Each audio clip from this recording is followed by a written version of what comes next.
Kaixo eta ongi etorriak gure saiora. Gaur platora gonbidatu ditugu Amaia Zubieta eta Patxi Urrutia. Orain has gaitezen saioarekin. Gaurko komunikabideetako azalak ikusiko ditugu orain. Diario de Noticiasekin hasiko gara. Osasunak zeraman bolada ona bukatu dela dio, Atletiken aurka galdu baitzuen atzo. Etxean jokatutako 31 partidu jarraian galdu gabe igaro ondoren, 2-1 galdu zuen Bilboko taldearen aurka. Horretaz gain, emakumeenganako indarkeriaren aurkako nazioarteko eguna dela eta tratu txarren ondorioz eskaini behar diren atentzio psikologiko urgenteen 45%, 30 urtetik berako emakumei ematen zaiela azpimarratzen du egunkariak. Altsasugatik musika jaialdi egin zela ere jasotzen du azalak, baita Mikel Zabaltza gogoratzeko ekitaldia egin zela. Bukatzeko, eskulanaren eskasia dela eta Nafarroako laborantza mota aldatu dela dio Notiziasek, baita ia 9.500 ikaslek jaten dutela egunero ikastetxeetan. Diario de Navarrako azalarekin jarraituko dugu orain. Tratu txarrak ematen dituzten 30 urte baino gutxiagoko pertsonak 50 urtetik gorakoen hirukoitza baina gehiago dira. Argazki nagusia osasunari eskaintzen dio, zeraman bolada ona bukatu delako. Kirolarloan, Espainiak bere 6. Davis Kopa lortu duela ere esaten da portadan. Bestalde, PP eta PSOEren arteko gobernua dela Espainiarren gustokoena dio egunkariak. Horretaz gain, Castejonen disparo bat jaso eta gero larri dagoen pertsona bat dagoela ere jasotzen du komunikabideak. Sanzenitzak ere ekartzen ditu azalera, UPN-eren irudia Navarra suma pixkat konfundituta dagoela esanez.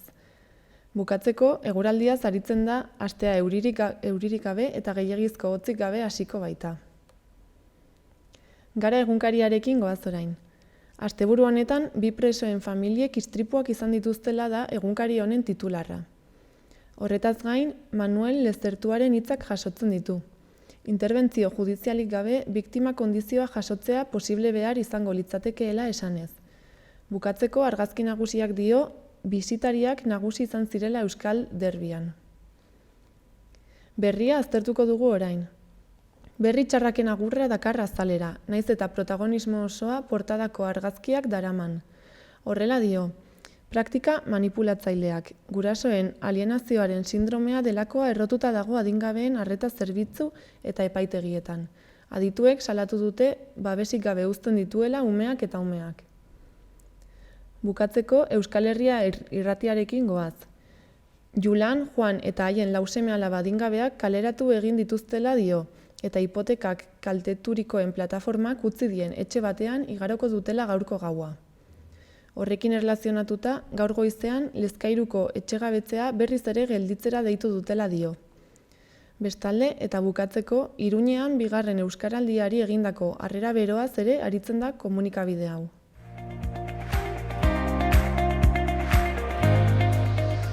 Gaurko eta biharko eguraldiaren iragarpena ikusiko dugu orain. Gaur, azaroaren 25, hodeiak eta urdingune batzuk tartekatuko dira. Hegoaldeko haizea nagusituko da goizean, eta tenperatura igoaraziko du, batez ere Kantauri isurialdean. Litekeena da bertan ostarteak zabalagoak izatea.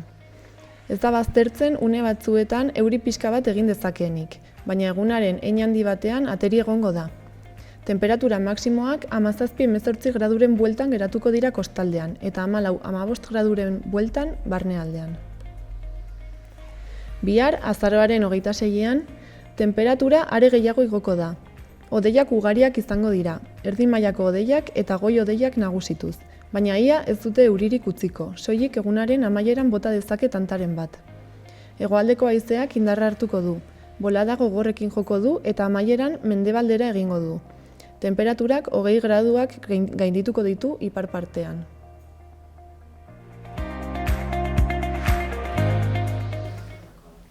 Bai, hala da. Kaixo, arratsaldeon.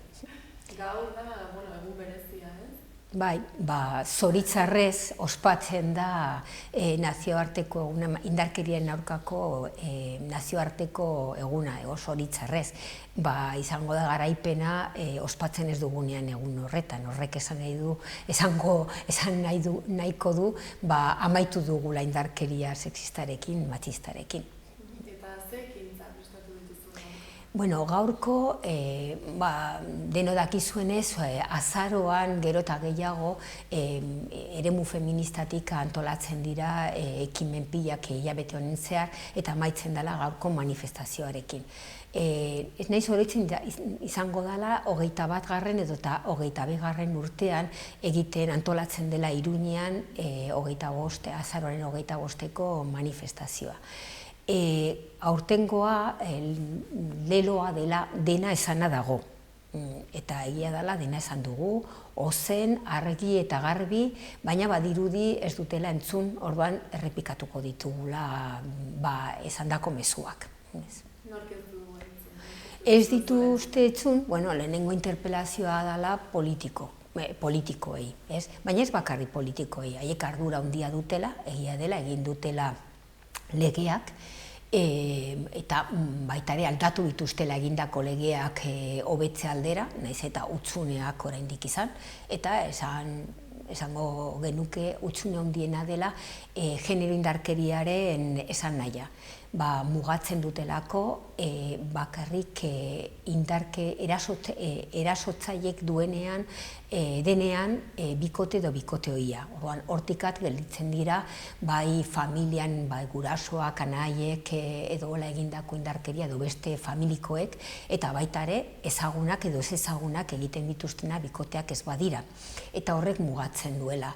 Estatistika ofizialak aurten esaten dela 55 pertsona hildak, emakume hildak izan dira, eta emakume bakarrik, eta ez bakarrik, askotan baita ere alabak edo semeak hildakoa direla baita ere, biktimak izan dira, eta horiek ez dira kontatzen, ez da ere ofizialki, baina ofiziosoki esan daiteke askoz gehiago izan direlak eraildakoak. Baina, hala ere, legeak egin dituzte, lege txukunak esan daitezke, baina gero martxan jartzeko, baita ere estatu ituna, dekretuak, eta baina gero martxan jartzeko baliabide ekonomikoa jartzen ez dituztenez, izutzala direla, eta orduan emakumeak behar direna benetan baliabideak bere babespena gauzatzeko.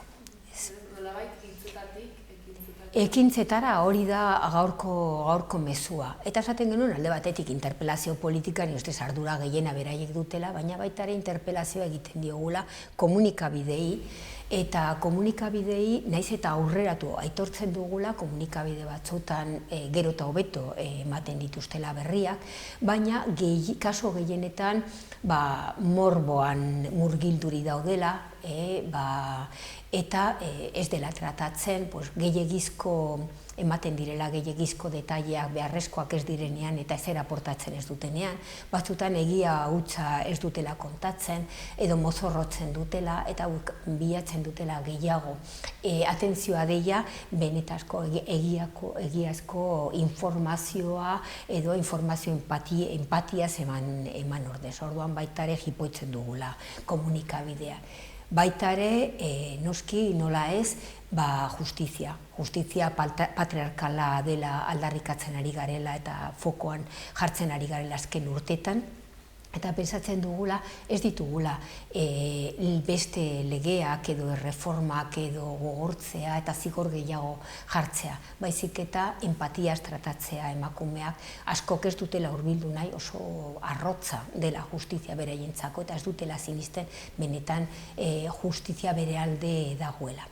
Eta behar dela prestakuntza gehien bat, prestakuntza genero ikuspuntutik, feminismotik behar dutela, bai epaiak, baina baita ere operadore juridiko guztiak, bai fiskalak eta bai noski nola ez poliziak, eta baita ere sistema nolabait suposatzen dena babes sistema dagoela, ez bakarrik iristen denean penalera pasatu behar dela baita ere, beste babespen elementuak, sozialak edo eta medikoak eta hola, denok behar dutela prestakuntza bat, babespen bat emateko salatzen duten emakumei.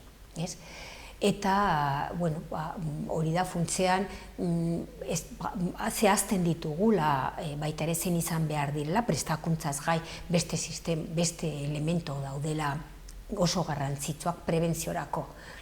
Beharrezkoa dela beste indarkeriarekin amaitzeko, edo mota hontako indarkeriarekin amaitzeko behar direla beste harreman eredua. Gizon eta emakumeen harreman eredua, harreman afektibo-sexuala. Eta horretarako behar dela prebentzioa. Gaur egun gazte gehienek duten eredua dela pornografiarena. Ez dutela, ez aiela eskaini hezkuntza sisteman beste eredu bat.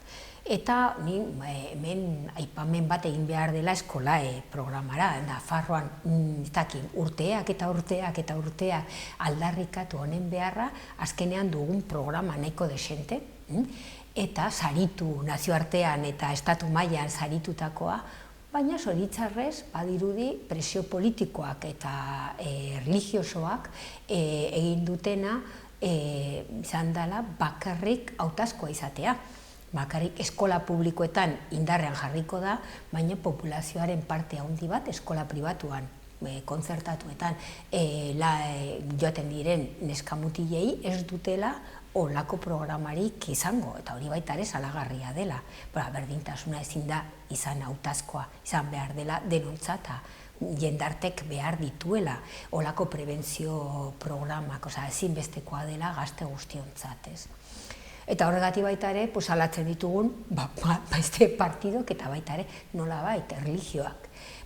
Ez bakarrik erlijio katolikoak, baina izik oro har erlijio guztiek badutela bere haien doktrinetan emakumeenganako aginduak nola pentsatu, jantzi, bizi edo behar dugula eta baita ere nola erabili behar ditugun gure gorputzak. Dena den, azken urte hauetan aurrera pausa asko eman dira, feminismoaren arloan? Bai, esan nahi dut aurrerapen handia daudela, baditugun legeak, berdintasun legeak, paperetan emakumeak eta gizonak, gutxienez hemen, berdin gaude. Baina berdin gaude, berdinak gara, badirudi ez, gertatzen dena, ez dakit orain dela markada gutxi batzuk, baziren askoz azalean zeintzuk ziren ezberdintasunak. Orain daudela sotilagoak eta izkutuagoak eta horregatik zailagoak desmontatzeko. Gazte askok pentsatzen dutela dena lortua dagoela, ez dugula borrokatu behar, berdin ikas dezakegula, berdin iriz gaitezke lana izatera, hori ez da egia, nahi dut eremu pribatuan emakumeak asko zailagoa dutela lan bat izatea gizonezkoak baino, eremu publikoan agian ez, berdintasuna dagoenean sarbidetan orduan bai emakumeak eta gizonak jokatzen dutela karta berberekin, baina gizonek adibidez badutela bildurra kalean gauez ibiltzeko, gizonek lanetan paiartzen dutela komentarioa bere fizikoaz edo ez lanaz ia zederra dagoen eta ez txukun egin duzun lana. Badaudela hor milaka gauzak. Zergatik iz egiten dela arrakalaz, soldata arrakalaz, gizonak eta emakumeak lan berdina egiten dugunean, baina ez dugu kobratzen berdin. Eta hori dira datu objektiboak. Edo zergatik baita ere lan banaketa dagoela nora generoaren arabera eta zaintza lanak doakoak edo enplegua bihurtzen denean emakumeak egiten dutenean. Eta bakarrik egiten duten emakumeak haiek daudela, hobeak direla lan hori egiteko, edo hori sinistarazen digutelako nolabait atxikitzeko lan horiek eta lan parzialak, doakoak edo prekarioak guizateko. Pizka sakontzen badugun hori ikusiko genituzke egunak eta egunak iz egiteko zenbat eta ze alorretan dagoen oraindik desberdintasunak eta asko lan egiteko. Eta indarkeria zizketan, gehienetan kontsideratzen da indarkeria fisikoa, ez? Baina gero badaude beste mota bat. Ni ustez feminismoak egin duen azken urtetan, eta ni ustez hori da txalotzeko, erdigunean jartzea eta fokoan jartzea indarkeria, baina eta kontzientzia soziala gizartean askoz kontzienteagoa direla, indarkeria mota batzuk. Indarkeria fisiko aipatzen zenuen bezala, indarkeria fisiko eta gainera puntakoa. Gehien bat erailketara iristen denean, edo baita ere jazarpen sexualarena. Azken urtetan gehien bat hori taldean egin burutu bada. Ematen duela gainera taldean burutakoa askoz garrantzitsuagoa dela pertsona batek egindakoa baino, baina pairatzen duten ondorioak emakumeak berdina dutela bata edo ez dakizen bat egindakoak. Eta horretan mugatzea, horrekin izkutatzen duguna indarkeriaren errealitatearen oinarriak. Eta oinarriak esan dezakegula dela indarkeria simbolikoa. Zer dan simboliko? Gure sisteman emakumeak bigarren planoan gelditzen dela, menpen daudela, eta gizonezkoa dutela poterea. Egia dela, aurrerapen handiak egin direla eta emakumeek orain daudela edo non. Komunikabideetan, politikan, sisteman, baina horrek esan nahi dut politika feministak egiten direla emakumeak egiteagatik? Pues ez. Azken finean da zuriketa. Nola ez, berdintasuna dagoela emakumeak iritsi zaretela, baina itzultzen naiz aurreko diskurtsoa, heteropatriarkatua eta kapitalismoaren duten lotura eta aliantzak egiten duena indarkeria mota guztiak mantentzea. Oinarrian dagoena emakumeak bigarren planoan eta gizonezkoak beti poterea dutela. Eta horrek islatzen dela gehien bat lanaren banaketan, lehen aipatu dudan bezala, eta lanaren banaketa horretan eta aipatzen dugun kapitalismoa da lanaren banaketa hori kapitalismoaren onura, kapitalaren onurerako dagoela. Ezingo luketen tekin atera lan parte handi bat, lan erreproduktiboa emakumeak egingo ez balute, etxeetan doakoa, edo baita ere enplegua denean lan prekario, partziala, gaizki ordaindutak eta gaizki baloratuak izango ez balira. Orduan, ez nahikoa nolabait patriarkatuarekin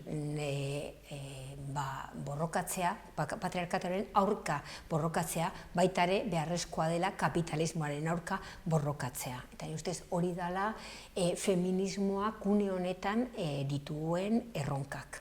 Zain uste duzu dela borrokatzeko modu?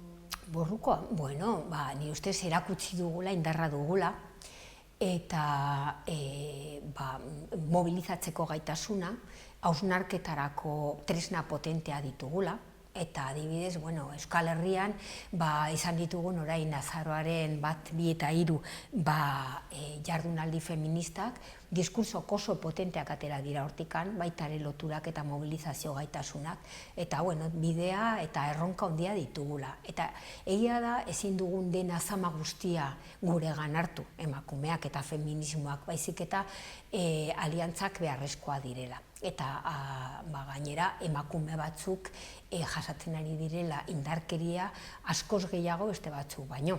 Nolabaiteko biderkatzen direla beraien indarkeriak, emakume razializatuak, ekonomia maila bajoa dituztenak, ikasketak ez dituztenak, ezinduak, horiek denak emakumeak izatez gain badituztela beste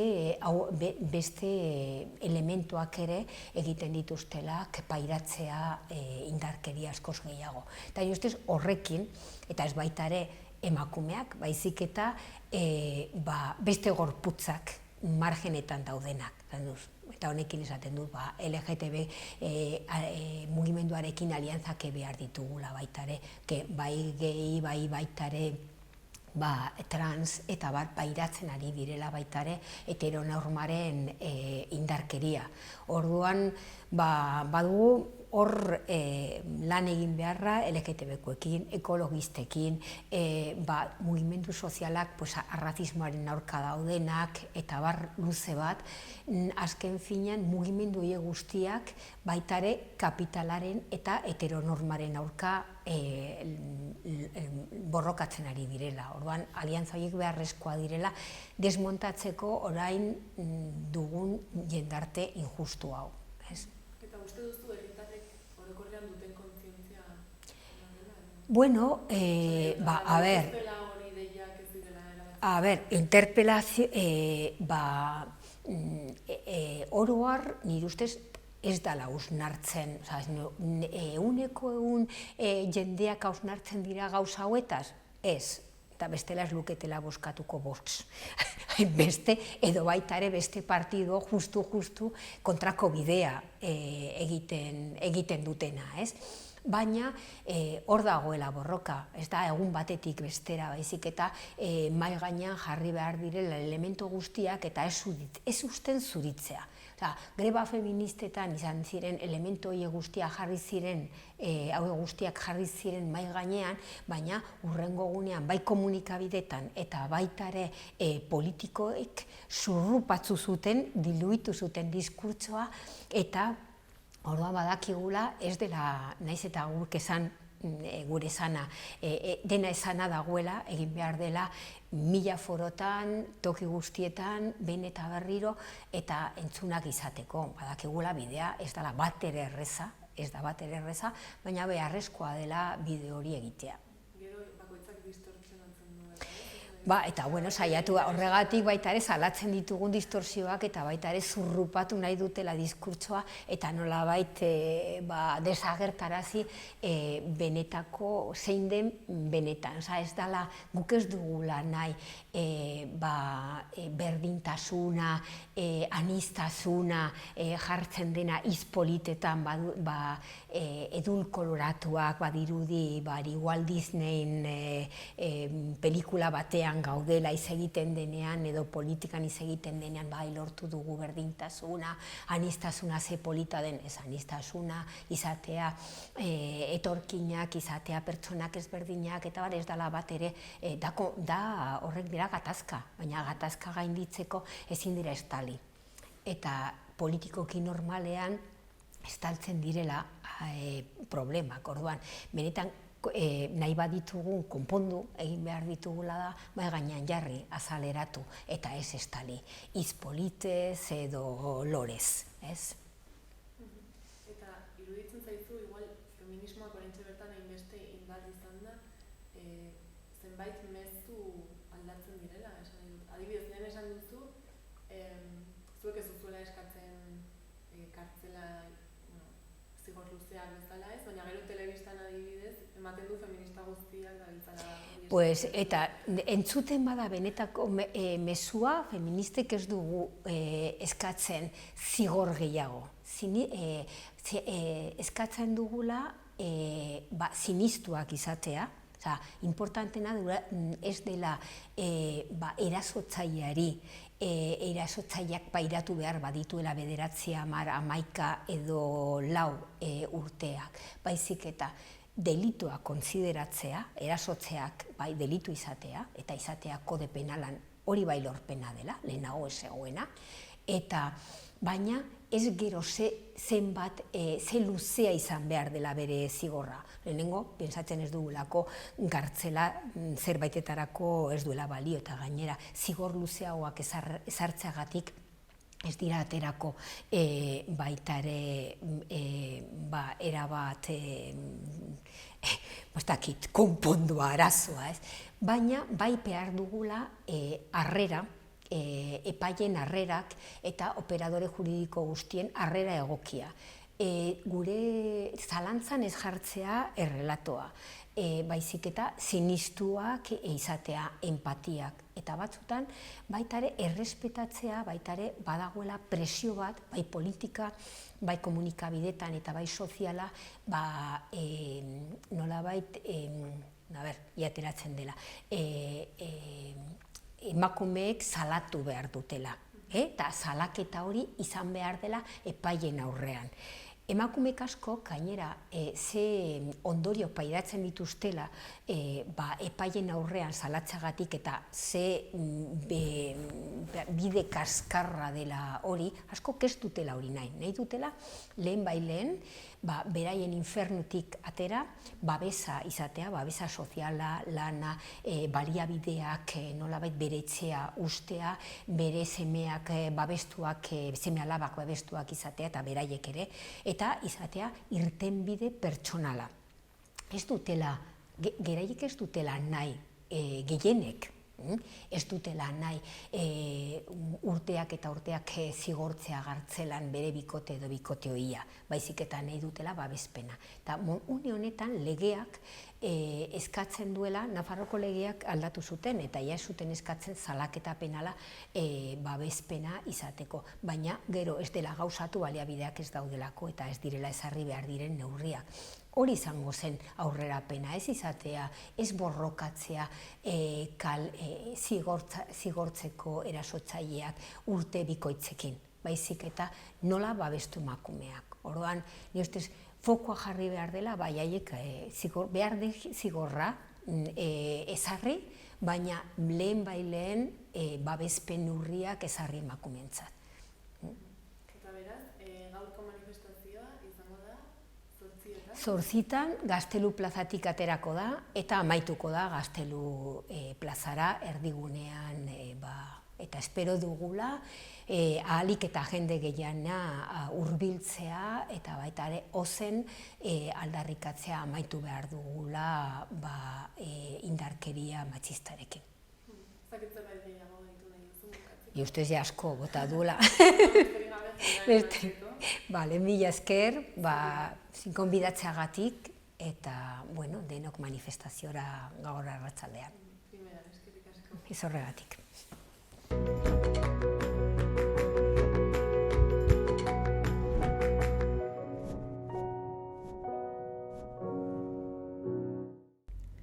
Patxi Urrutiarekin gaude orain gure kolaboratzailea. Kaixo, Patxi. Kaixo. Zer moduz? Arrasongi, zu? Ni ere, ongi. Bueno, segi dezagun holola. Etorri zinen azkeneko alditik, pasa dira gauzak, ez? Bueno, tartean izan ditugu 11 gauz, beti bezala gainera oraiko berriak abiadura handian kurritzen dute, eta maiz orain dela aste bat gertatutakoa ja gaurkotasuna galdu du. Eta beharrezu pixka denen gainean egon ikusteko zer gertatzen den nahi baldin duzu segitu, ezin duzu egun bat utz egin, bezan pilatu egiten direlakotz berriak. Eta gauza garrantzitsuen artean, bat izan zen hauteskundeak, ez, azaroaren 10-ean? Ikarogu azkenekotik egon ginenetik, azkenien egon ginenetik, pastu dire hauteskundeak, eta hor izan ditugu errepikatu egin ziren, ez dakigu zertaz oraindik, baina nik uste dut horren ondorioz zenbait gauz oso nahasiak izan zirela, nahiz eta orai bertze gauzetaz eztabaidatzen ari garen, ez? Zein gauz, adibidez, diazu? Kontutan eduki behar duguna lehenik izan da zertarako PSOek uste zuen, edo Sánchezek uste zuen, hauteskundeak deituta emaitza hobiak izango zituela, eta gainera nahi zuen nola eskuinaldeko boto izan zitekeena bereganatu, inondik ere, eta idei horrekin egin zuen. Bere akatsa animalia izan da, zeren eta botoa galdu egin ditu, eta berak uste zuen ez du lortu inondik inora ere. Kanpainan zehar gainera oso itxusi portatu da, zerengatik aritu da eskuin muturreko fascismoaren hurbileko mehatxuak egiten, ez? Hor agertzen egun eta 58ko artikulu horren kontra etzela arituko, nahiz eta hori ikusi, hori ez da demokratiko, hori antidemokratikoa da artikulu horrek erraten duena, azken finean ez duzten jendearen eskutan erabakitzeko aukera, baizik eta politikari batzun, eta gehien bat interfaktikoen eskutan uzten du etorkizuna. Hoi alde batetik, horrela gintzen pertsaldetik ere, mehatxu egin zuen, egingo zuela lege bat, non referendum bat egitea, legezkanpo izango zena, eta referendum bat egitea jendeari galdetzea, hoi legezkanpo balin bada, erren nahi du, hor dagoen erregimena diktatoriala dela, azken finean ez duelako zuzten, jenden esku, hori erabakitzea. Eta bueno, gauz horiek karri zituen gogora, mehatxuak egin zituen zer izango zen ondokoan, eta jendeak ez du ordaindu eta kanpoan gelditu da bertze, berak errandako bertze gauz aipatu bada, errantzuenean ez zuela loik ongi egingo inoiz Podemos gobernuan egongo balitz, eta bueno, pues orai, azkenean badirudi pastilla batzuk askoz ere fortiagoak harpatu dituela lo egiteko, eta orai lo egiten duela, zerengatik azkenean bere ohekidea Podemos aldugu baita, ez? Uste dut alde horretatik apostu bat egin zuela, eta apostu horrek ere huts egin duela bat, eta bueno, pues orai ari dire buru belarri berze irtenbide bat bilatzen. Eta uste duzu ongi joan direla, esan nahi dute, emaitzak emaitzak aldatu dira, nik uste dut. aldetik nik uste dut akatsa ondia izan da, gero bertzaldetik ere astentzio igo egin denez, horrek estali egin du pixkete emaitzen galerak, ez? Kontutan eduki, soeren aldekoak izan zitezkenak 1.000.000 bat boto galdu dituztela, eskuinekoak ere beste 1.000.000 bat boto, alde horretatik, estatu mailan denek galdu egin dute eta asko, zeren eta jendia pixketa aspertuta eta igarrita zegoen ere astentzioa igo zela eta hala gertatu da, ez? Alde horretatik nik uste dut okerrera egin dutela.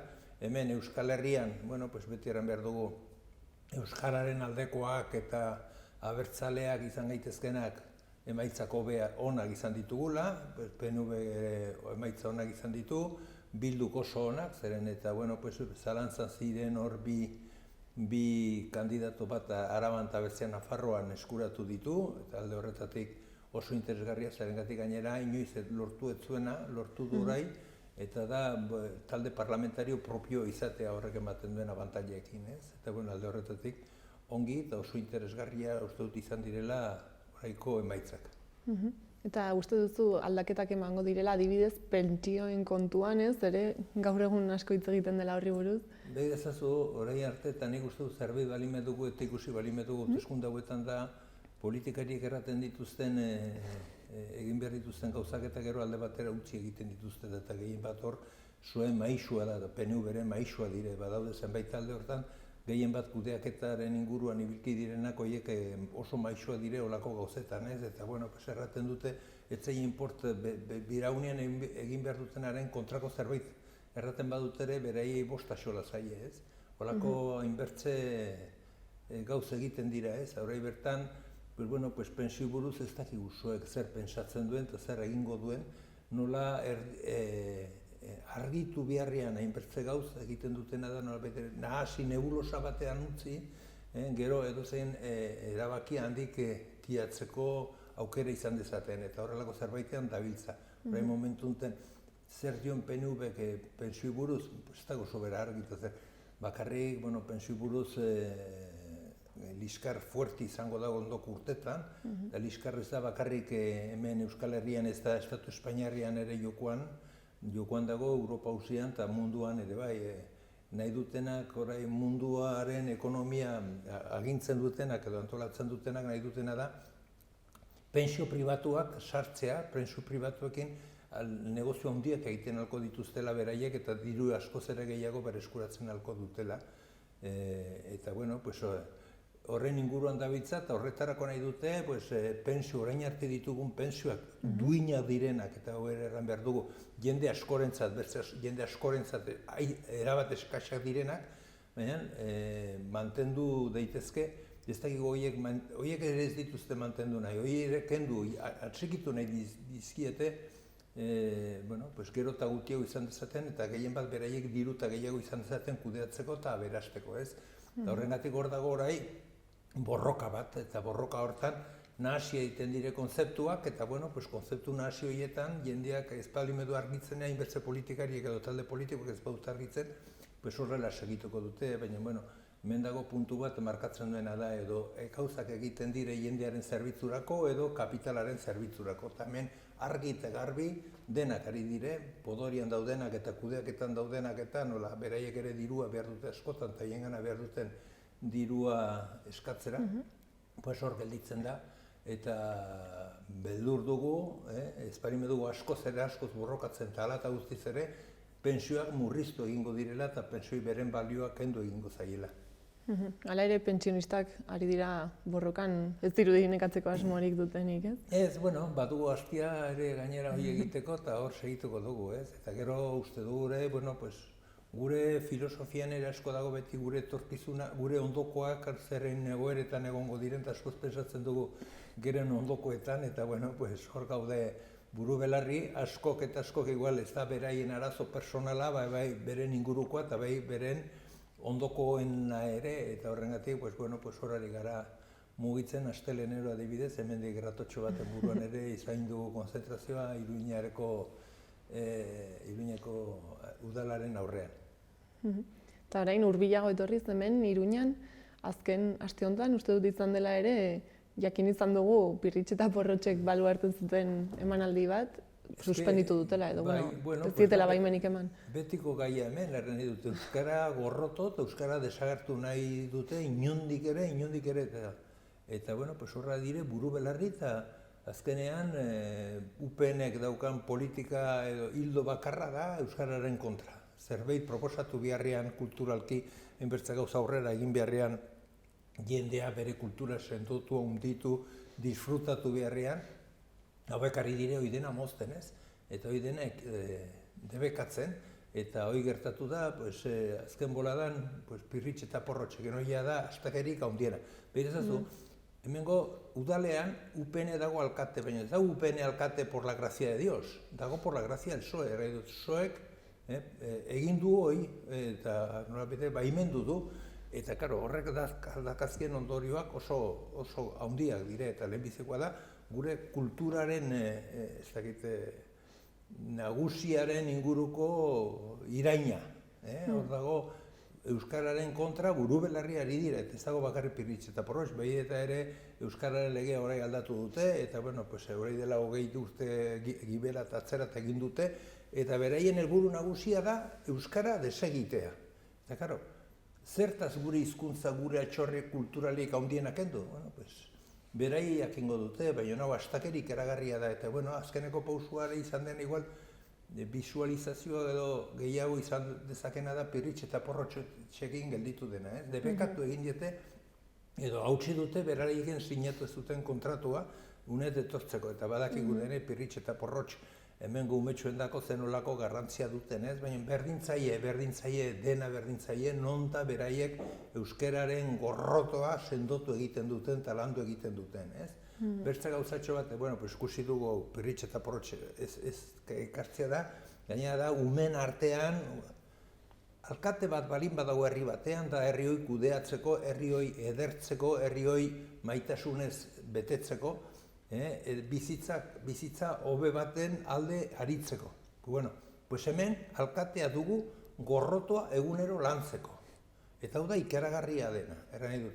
Alkatearen egin beharrak egitearen ordez kontrakoak egiten ditu. Gorrotua lantzen du, desberdintasunak lantzen ditu, jende aserrarazten du. Hoi da, gaurko egunean, Iruñeko alkatea egiten ari dena. Eta nik uste dut, ja, hasi beharko dugula, berehala eskatzen unen dimisioa, horrelako persona bat, alkatetza batek duen erranairuari buruz, hau dela, okerra handiena eskaintzen duena edo egoera oso tristea erakusten duena, ez? Eta horrelako personaiak ez ditugu nahi. Bertza gauzatxo bat ikusteko ere, gizon unen jarrera nolakoa den, horko konseiluan, ez zainogo konseiluan dietak kobratzeko berak erabaki zuen, eta bueno, udal gehiengoak azkenean kontra agertuta, kendu egin dizkiete, baina lanian ari diren zenbait jendeko zerbait egiteagatik, baina diru gehiago, baina bueno, dauda ustelkeriaren inguruan bizi den personaia eta gehien bat gorrotoz hiria kudeatzen duen persona eta talde bateko ordezkaria da gaurko egunean Iruñeko alkatea. Dena den Pirritx eta Porrotxek prentsaurrekoan esan zuten haiek Iruñara etorriko direla. Ez dago Iruñeko udalik Pirritx eta Porrotxi eta marimototxei mukak jarriko dizkanak edo arresiek jarriko dizkienek, ez? Beraz, igual ez du bere helburua lortzen, ez? Baizik eta jendea gehiago elkartzea. Bai, baina, bizkitartean ere gorrotua sortzen du, eta badirudi UPN-koak beraien hildo politiko nagusia kasi bakarra dela gorrotua sortzea. Gainerako gauz guztiak ez zaie interesatzen, adibidez. Euskara, hola dabil, beraiek kontra daude, eta badugu bertze gertakizun bat ere aski berria, azkeneko bi egunetan gertatutakoa, talde Berri Txarraken taldeak egin duen agurra, hor 20.000 persona bildu ditu, gainera nola ezaguna diren, nola laudatua diren, eta euskaraz egiten dute beraien emanaldia, eta momentu batean, zegoen bat, erten zutenek, Unamuno barnean, euskara etzela hizkuntza, ikasketak egiteko hizkuntza edo zientifiko hizkuntza ezin zitekeela izan euskara, eta hor ikusi dugu kulturarekiko hizkuntz oso baliotsua bai badagoela, eta hor ikusi dugu argi eta garbi, zer gertatu den, horrelako hauek agurtzerakoan, jendea nola, eta hemen beraiek gertatu duten euskarari buruz, kontrakoa gertatzen ari da egun guziz. Pentsazu, zeintzuk diren udalak egin dituen azkeneko gauzak, euskararen legea aldatu, pirritx eta porritx debekatu, eta berri txarrak hor entzun behar izan edo irakurri behar izan egunkagitan zenolako agurra egin duten, ez? Eta hori dena euskararen munduan dagoen, eta horrelako mundua beratsa nahi dute hauek ito, eta hori da beren helburu nagusia, baina horrek ez du zentzurik, azken finean bilatzen duzun eta lortzen duzun gauza bakarra delakotzen enfrentamendua zure hiriko edo zure herrialdeko biztanleen artean. Eta ere, atzo uste dut izan zela, ez? Preso bat bisitatzera zen... Gauza berdina, hor ere gauza berdina. Presoekin, presoak eta desagertu egin zen, armak entregatu zituen, eta oraindik segitzen dute politika batean legez kanpokoa den politika bat egunero babesten. Eta hau da, jendea beren presoak, beren etxeetik urruntzea. Hau, unen kontrakoa, konstituzioa horren kontrakoa da. Konstituzioa garraten du presoak behar dutela beraien zigorra bete, ahalik eta etxetik hurbilen. Eta hauek banatu egiten dituzte, eta beren obsesioa da banatzea, sufriarazteko.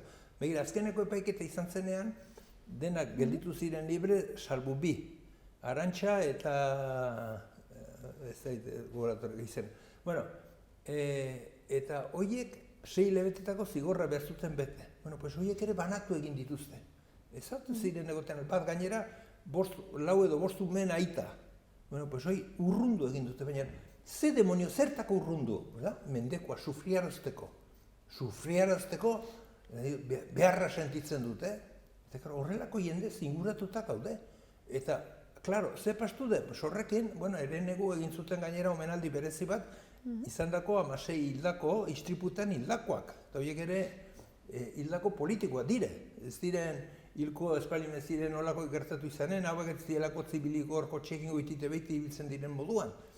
Baina ezin dute jasan jendea zorion suizetia edo zoriontasuna bilatzea, ez behar dute zigorra, gorrotua, hoi behar dute lando. Horrelako gizarte batean ez dugu aurrera egiten al.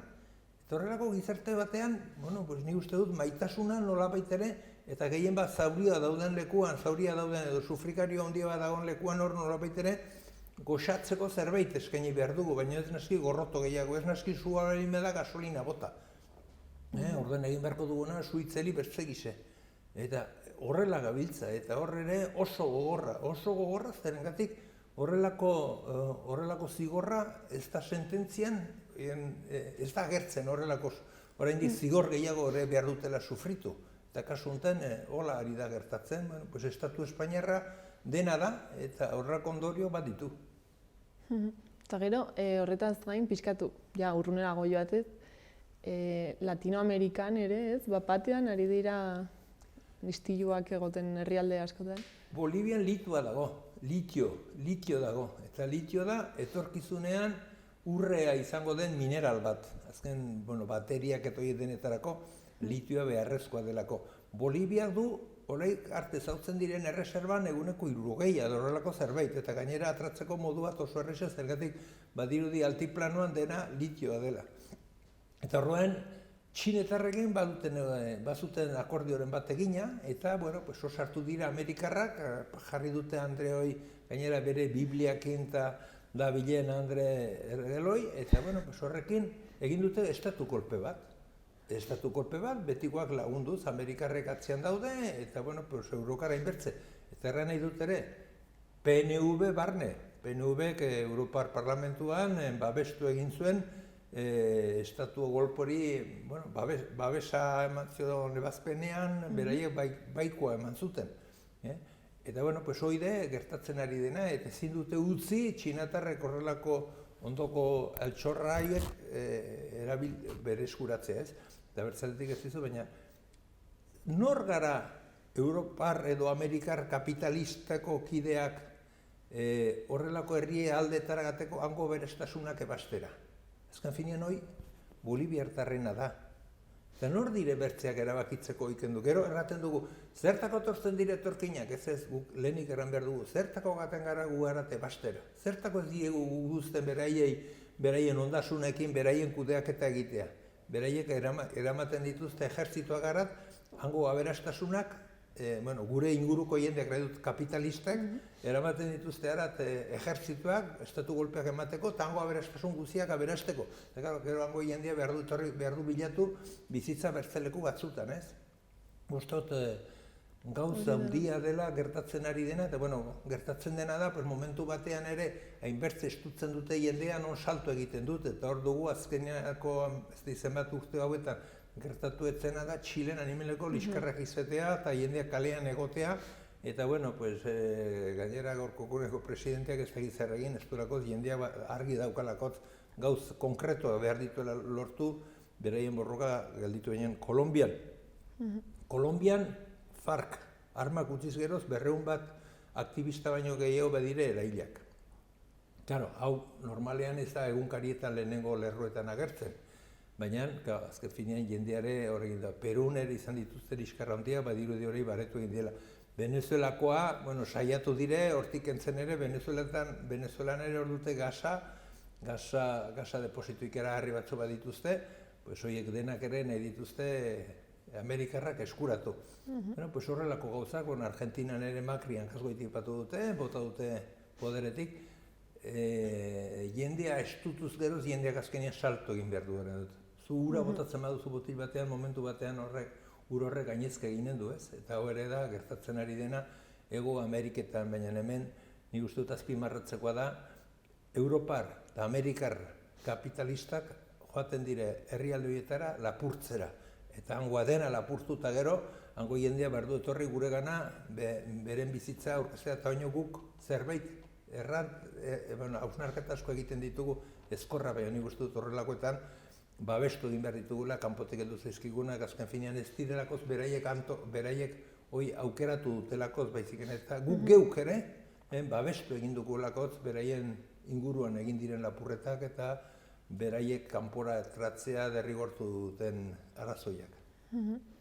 Ez dakit zerbait gehiago horrela aipatzeko modukoa pasaden. Badire inbertze, albiste pila bat, baina... Bertze gauzatxo bat, nola diren berriak eta nola diren, hemen ikusten ditugun gauzak, ez? Malin, azkeneko hilebetean, badaude egun bat zeurik hildakoak izan dira. 2 hiru sarraskiak hor izan dira, eta, ISIS dela, ez da izer dela, ez da berrietan arkezten ere egiten. Erren dut horrelako gauza gertatzea. Horiek denak hor nahasketa handi bat hasi zen, Gaddafi poderetik bota zutenetik, hor frantsesak oso harro ziren avionekin botatzen zituztela bombak Libiara txulokerian eta arrokerian eta ibili ziren. Horai horren ondorioa dire horrelako gauzak eta lehengoan ikusten nuena, egunkari batek erraten zuen, hor badaudela Sahara inguruan, badaudela zenbait eremu, deskontrolatuak direnak, deskontrolatuak ofizialki nahi dute Europar herrialdeen aurrean eta Amerikar herrialdeen aurrean, desagertu dira, kontrolatzen dituztela bakarrikan bizi diren tuaregak eta hango bizi jendeak, baina kanpotik, mundu ofizialeatik kanpo daudenak, ez?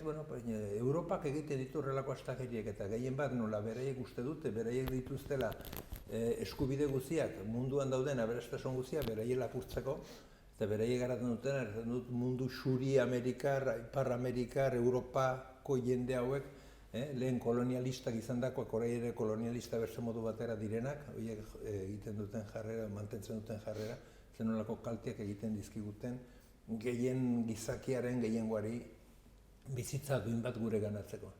Eta gero igual, zenbat albiste ez garela enteratzen, ez? Bai. Bueno, gainera gaurko egunean nola badituzun enbertzeko ikusteko ante hemen ibiltzen bazara pixkate bilatzen zer dagoen eta zer gertatzen den, pues, informazio asko izaten duzu, bakarrik informazio gehiena izaten da interes batzun araberakoa, eta beraiek ematen diote kutsua edo zentzua ematen duten berriei beraien interesen arabera ere.